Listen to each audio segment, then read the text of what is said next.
درنو اوریدونکو سلام.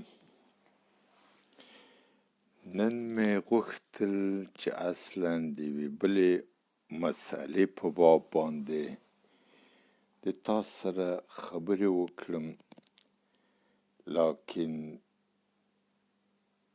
په دغو شفخانه باندې دوهمه حمله د انسانانو قتل و قتال او زخمی کېدل او د وحشت او دهشت خپرول او دا ګډوډي زه دې ته مجبور کم چې په دې باره کې یو څو خبرې وکړم. اول خو دغه نننی داعش پرونی طالب دی چې په ډېر افتخار یې افغاني حملې کولې، خلک یې وژل، خلک یې زخمی کول او ګډوډي یې راوستله، او دغه وحشت او دهشت دا د دوی هغه اصلي پرنسیپ او تګلاره وه. زه به اوس یو څه شاته ولاړ شم چې دا اصلا د کومه ځایه راځي او دا ولې ټول ترورستان مسلمانان دي. ټول ترورستان مسلمانان دي، که په افغانستان کې دي، که په سومالیا کې دي، که په لبنان کې دي، که په یمن کې دي، که هر چیرې دي، ترورستان دی، ترورست مسلمان دی. نو د دې خاطره ضرورت دی چې باید یو څه د دې تاریخچه هم وپوهول شي.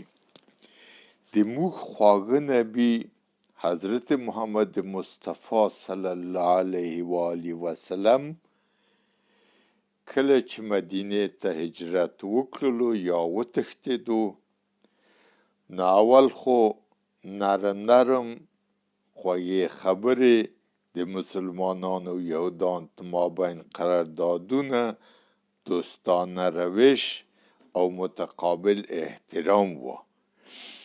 لکن چې کله یې خپله ګروپ قوي کو او هغه یو د جنایتکارانو ګروپ چې سالق یې بلل، هغه یې راوغوښت او د هغو سره یې جوړه وکړه، ورته ویې ویل هغه داسې خلک وو چې په افغانستان کې هغې ته پدرخطا، مادرخطا، 420 بې شرمه، بې حیا، دا یو ګروپ و په د یو ځای کې اوسېدل چې هغه تماما نومېده یو غرم و. د دې کسب کار تنها کاروانول، غلاوې، قتل، چور او دا خبرې و. دا یې راوغوښتل، ورته ویل چې تاسې مسلمانان شوئ، دغه کارونه چې تاسې کوئ دا د غنیمت په ډول تاسو ته روا دي.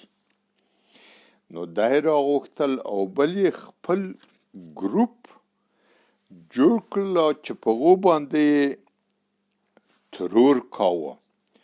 او د دغو ترورستانو مؤسس د موږ خوږ نبي دی چې د هغو د ترور ټیم د زید بن حارث، امیر بن عدي، عبدالله بن انیس لخوا رهبري کېدلو.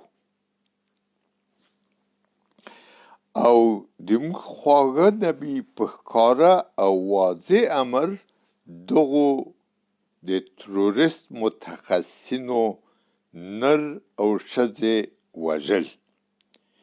چې زه به د یو څو نومونه درته واخلم، ډېر به نه اوږدوم. مثلا اسما بنت مروان چې یوه ډېره خوږه شاعره وه او 5 کوچني اولادونه یې درلودل. یو شعر یې په محمد صلی الله علیه و آله وسلم باندې ویلی و، ځکه چې هغوی یو بل شاعر چې 100 کلن و بې موجبه وژلی و، نو د دې خوا به د یو شعر یې ویلی و. نو دغه اسما بنت مروان یې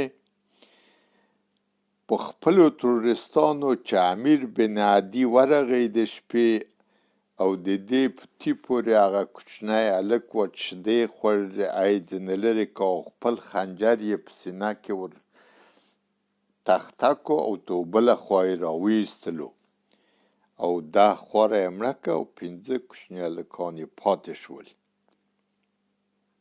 تاسو لږ فکر وکړئ دا به یو څه مشابهت د هغه د شفاخانې په حمله هغه د اطفالو په شفاخانه باندې چې حمله وکړه د اوس سره لري که نه. دا یو نبوي طریقه ده، نبوي سنت دی، د دې دپاره هېڅ ګناه ده نه لري. او زه باید عرض وکړم چې دغه ترور د هغو وخته را شروع شو چې حتی په هغو وخت کې د موږ خواږه نبیل یا ټول قدرت نه ونیولی، لکن دا یې شروع وه. دوهم سړی چې مړ کاغه کنان ابن ربیع د خیبر د یهودانو مشر و چې په شکنجه باندې ووژلو او د هغو ښځه ښایسته صفیه چې 18 کلنه وه رای وستل او په مغو شپه باندې جنسي تجاوز په وکړه. د هغو لپاره یو خیمه ودروله او یو صحابي چې ایوب انصاري نومېده هغو شاوخوا پیره پې کوله چې د موږ خوږ نبي خپل جنسي تنده په صفیه باندې ماته کړي. دو صفیې زارۍ ورته وکړې چې رسول الله دغه نن شپه خو مې پرېږده خو هغه ما پلار کاکا ورونه او د ما مېړه چې د حلال که د ودې وژل خو همې ټول په سترګو کې دي، زه په دې حالت کې نه یم. لکن رسول د خدای خو نو چیرې طاقت کې دا هغه خو چې جنسي امکان به ورته پیدا شو هر څه یې ورته پرېښول. دریم ابن سنینه و چې په دغو هغه ترور په متخصصینو باندې مړ کړ. څلورم نضر بن حارث یو ډېر هوښیار سړی و چې دا یې مړ کړ. عبدالله بن ابي بن سلول العوفي دغه سړی و کله چې عایشې صدیقې شپه په دښته کې د صفوان ابن المعطل سره تېره کړله او دغو سړي په مدینه کې دغه اوازه خو نه وه خو رښتیا وه خپره یې کړله او خلک خبر شول او دا یې موږ د خواږه نبي دپاره یو ډېر غټ جنجال پیدا شو. بیا نه هغه و چې د نور په سوره کې د 11 آیې نه تر 20 آیې پورې خدای تعالی د آسمانونو آیاتونه را نازل کړ تر څو چې د عایشې صدیقې بېګناهي او پاکیزه توب ثابت که خدای تعالی ورسره ملګری شو. نو دغه عبدالله بن ابي سلول هم یو رقم په د خپلو ترورستانو باندې څنګ ته کو. او شپږم نفر ابو عفک چې یو 100 کلن شاعر و چې دا یې هم مړ کړلو. نو داسې سپینګیري سړي وژل چې هغه هم یو ډېر هوښیار او شاعر سړی و. خو په هر صورت اووم سفیان ابن خالد و اتم مقیاس بن سبابه نهم عبدالله بن قتل لسم اسیر بن رزیم او یو تعداد نور یهودیان و. 11 رفیع بن قیس العجوی. 12 قتل د عمرو بن جهاش. 14 یو لس که څو قربانۍ نورې د مکې وې. 14 اکرمه بن ابي جهل. 15 حبار بن الاسود. 14 عبدالله بن سعد بن ابي سرح. د هغه سړی و چې په سوره مؤمنین کې د آخر قسمت یې چې احسن فتبارک الله احسن الخالقین دغه د ده د خولې وتلې اوس په قرآن کې شته ده. دا اصلا د ده گفته ده خو محمد ورته چې او دا څومره ښه جمله ده په وحی کې هم دغسې راغلې وه. دغه سړی بیا په قسم یې ورته وکړه چې مړ یې نه کا کې پرېږدي دا بیا وتښتېد دا مکې ته. خو هغه مکه چې فتح کړه دی ونیوه بیا د حضرت عثمان ځنې خلاص کړه او دا سړی بیا والي د مصر شو او توبه یې ویستله او څه وکړ یعنې دا دومره ارتداد و رسوایي چې جوړه کړه دا ټول د حضرت عثمان په روی یې ور وبخله. 18 مقیس بن سبابل لیسی و 18 حویرس بن نقیز و 19 عبدالله بن حلال بن خطل الادرمی و 20 هند بنت عتبه 21 ساره مولات عمرو بن هشام 22 فرتنا 23 قریبه. دا خو نو هغه نمونه و چې اصلا معلوم دی هغه چې په پټه پټه یې هغه کړي دي هغه خو نو بیا چاته نه دي ښکاره نه دي معلوم بیخي ډېر خلک دا هغه وخت و چې موږ خو پیغمبر له قدرت ته نه ورسېدلی او دغه شروع وه او دغه داعشیان چې نن یې کوي او پرون طالب جنایتکار ټول دا کارونه کول په الله اکبر به شروع وکړم دغه کار یې کاوه. دا اصلا د اسلام د شروع اساسی طریقه ده او دا نبوي سنت دی. نو دې مخالف چې هر څوک څه وایي هغه د اسلام مخالف دی او دغه داعشیان د محمد صلی الله علیه و آله وسلم په قدمونو خپل قدمونه دي بیرغ یې دغسې تور رنګ لري لکه موږ د اسلام د پیغمبر نوشته یې دغسې هغه د طفلانه ده لکه موږ د اسلام د پیغمبر. نو کوم ځای د مسلمانانو د نبوي سنت خلاف دی. په هر صورت تاسو لږ فکر پکې وکړئ په دې کې. نو طالبانو چې کله کابل ور تسلیم شو نیولی نه دی ور تسلیم شو د هر سیاسي لحاظه چې دا اوس ماته نه دی معلوم چې په دې کې به څه و خو په هر صورت چې د قتل قتال ونه شو دا یو ښه خبره ده او دوهمه د طالبانو ښه خبره ده عمومي عفو اعلان و لکن په پټه هغه د ترور کوي خلک د کورونه باسي مالونه یې هغه ځان ته اخلي موټر یې ځان ته اخلي نو هغه عفو منافقانه غوندې ښکارېږي که چیرې دا په صادقانه ډول کړی وای او ښه یې کړی و دا به یو ډېر ښه اساس وای لکن چې نور کارونه یې د انسانانو وای. نو کله چې کابینه یې نه وه جوړه شوې اس آی جنرال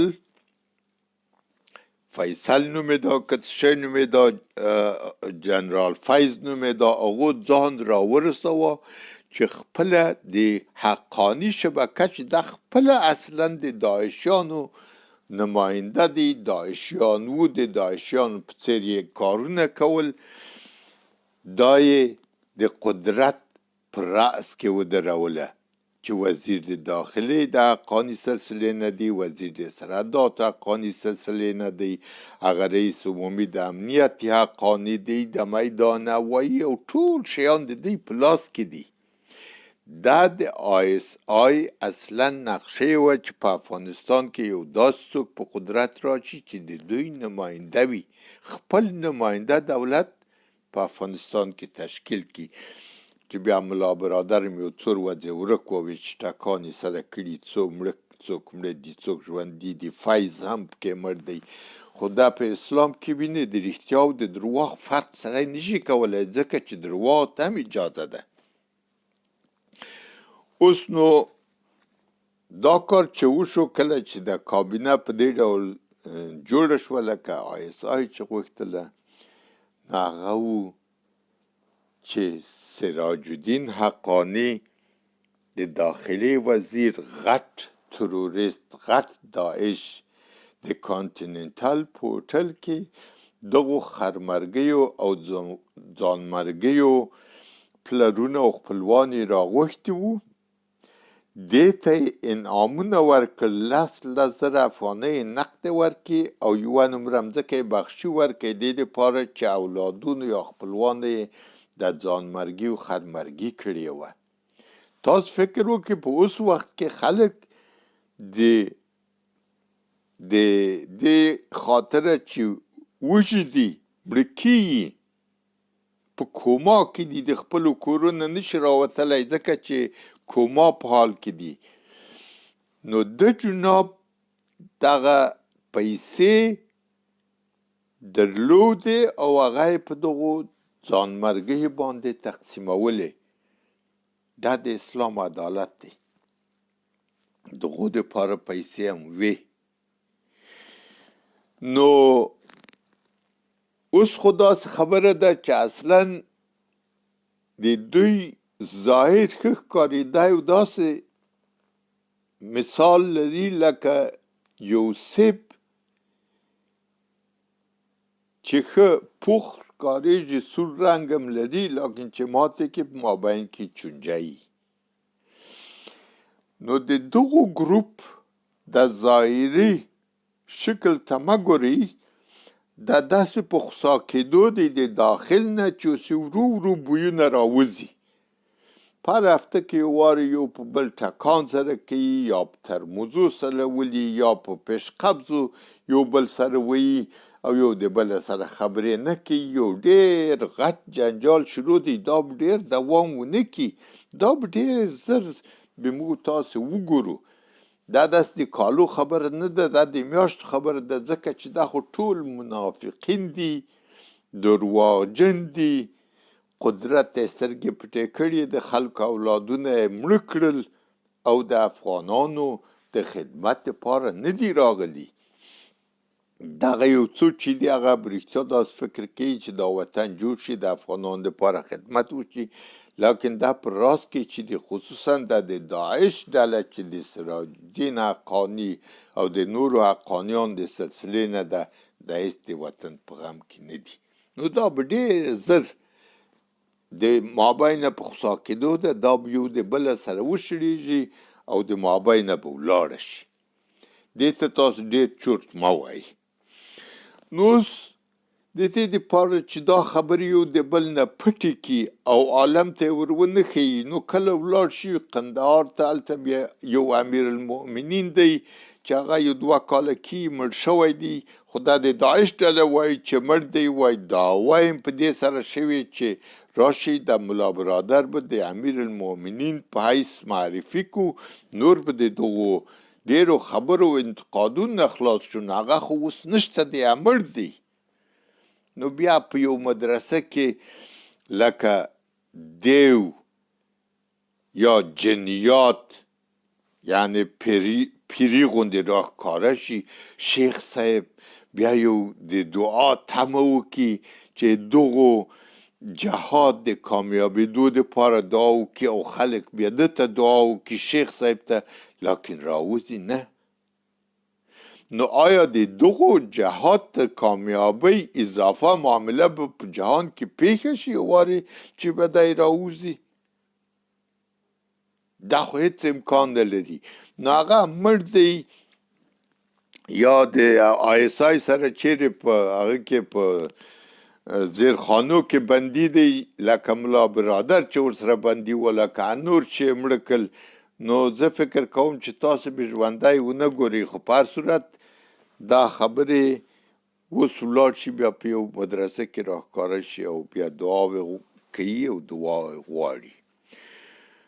نو دا خبرې دې دپاره دي چې د نورو مخالفتونه اصلا پام وګرځوي. اوس نو پرون چې دا د داعش حملې چې دوی بولي چې په شفخانه وشوه، درواغجنه طالبه، تا دغسې حملې نه کولې؟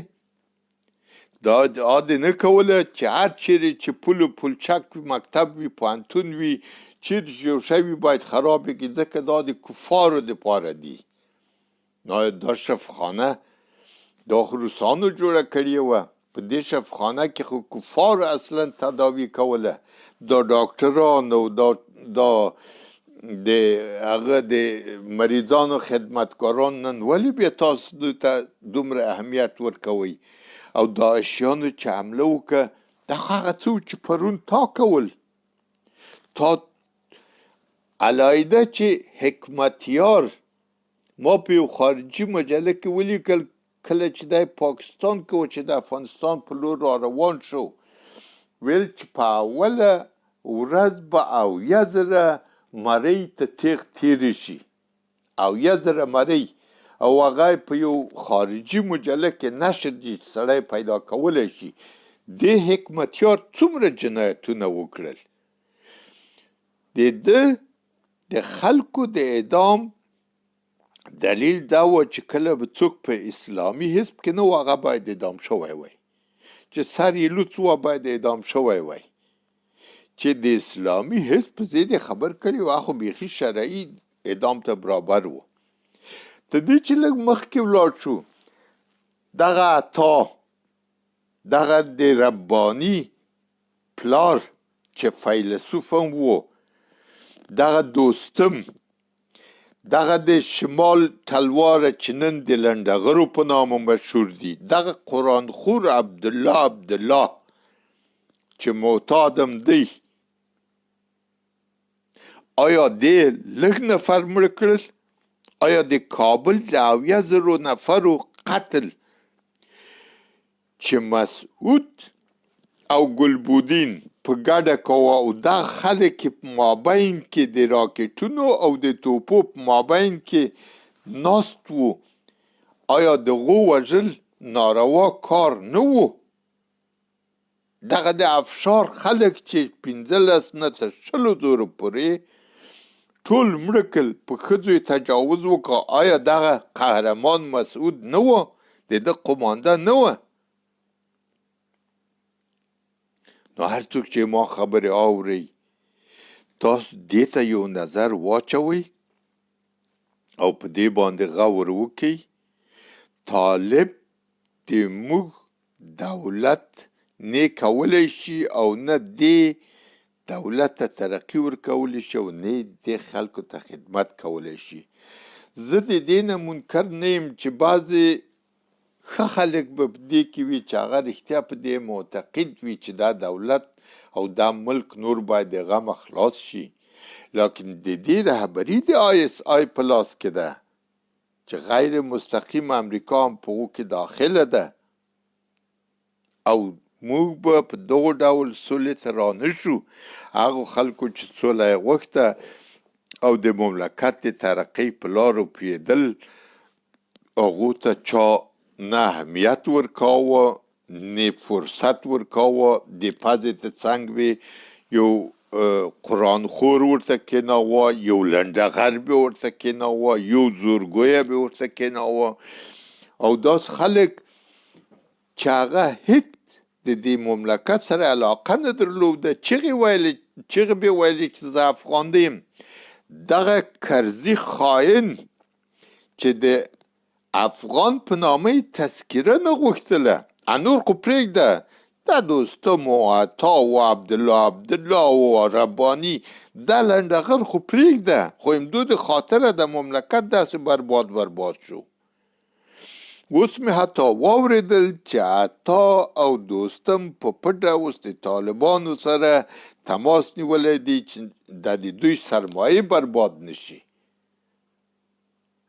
او ډېر امکان لري چې دا خبره رښتیا وي. نو د طالبانو یو کار لکه مثلا د علاګل مجاهد نیول، علاګل خو نوم یې علاګل خو اخو یو احمق حمار و. تاسو د قوارې ته کتلی وو چې ده به کله پارلمان کې خبرې کولې، دې ته هم کتلی وو.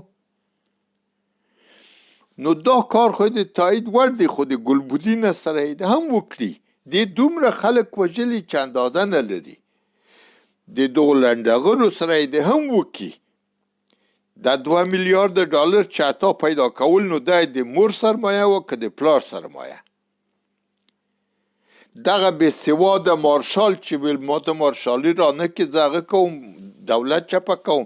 دغه عبدالله چې قرآنونه یې وخوړل، قرآن یې په غلطه وخوړه، آیا دې ته څه نشي ویلی؟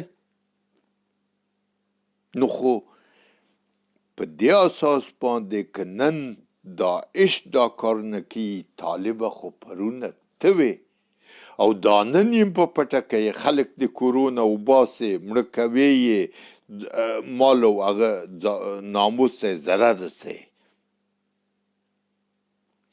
او بل زه داسې ورته وایم چې دا د تا د چپلقو جهاد خو خلکو کومک در سره کوي چې ښه دي دا به یو څه شي ښه دی اوس هغه درته راغی داعش راغی چپلکې مفلکې د ټولې والوځي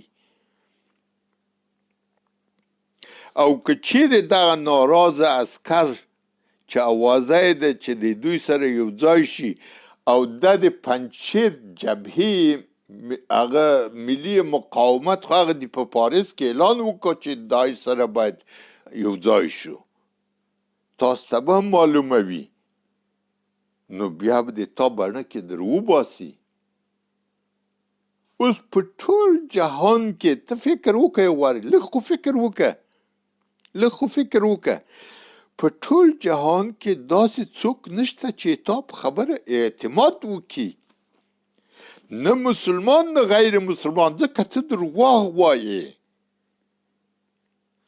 ته یو څه وایې بل څه کوې معذرت غواړم نو د تا په خبره څوک نه اعتماد کوي او نه به د داسې زر په رسمیت وپېژني دا تګ او راتګ خو دا خو معمولي خبره ده دا خو هیڅ شی نه دي ته هیڅ شی نه یې هیڅوک دې په رسمیت نه پېژني خپل نسوار کوه کرار هلته کښېنه خپل چلمس کوه تا نه دولت دی او نه د کارونه د مملکت دپاره دي نو دغه د نن داعش د پرون طالب دی په دواړو اعتبار صحیح نه دی او دا دواړه د موږ د مملکت د خرابۍ او بربادۍ سبب ګرځي د مملکت او د خلکو سرنوشت چې دا به څنګه کې دې ته یو ډېر لوی او عمیق فکر په کار دی خو د موږ د متفکرینو نه بیا خلک کرکه لري ځکه د خپله بېسواده دي د خپله نه پوهېږي چې دې معنا څه ده په کومه لار باندې باید سړی دې خلکو ته خدمت او کومک وکړي دا هیڅ ته نه ده معلومه ځکه چې د موږ خلک هم ګناهګاره دي دا د الله او د طالب حکومت چې غوښته دا دغه دی او تر دو ښه به بیا هغه د داعش راشي چې هغه بلکل په نبوي طریقه روان دي نور نو ښه وخت درته غواړم تر بیا پورې